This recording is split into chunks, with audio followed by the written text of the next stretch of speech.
տեղի է ունենում էսկալացիա, տեղի է ունենում շատ լուրջ գործընթաց եւ մի բան կարող եմ ասել, որ Հայաստանի Հանրապետության անվտանգությամբ շահագրգռված որևէ անձ չպետք է ուրախանա, որ Իրանում լինի առնվազն ապակայունացում, ել չեմ ասում Իրանի վրա հարձակում։ Ես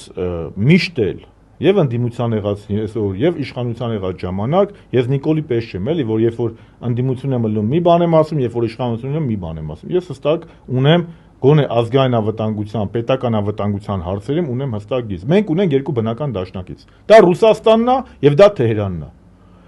Հիմա այստեղ Տրամպն է մոդա անգել, Վենսն է մոդա անգել, մինչև այդ Մակրոնն էր մոդա, մինչև այդ Շարլ Միշելն էր մոդա։ Ես տրենդերով ու բրենդերով չեմ առաջնորդվում։ Ես առաջնորդվում Հայաստանի ազգային ու պետական շահով։ Հայաստանի անվտանգային երկու բնական դաշնակից կա, կբացատրեմ ինչու։ Դա Մոսկվան է եւ դա Թեհրանն է։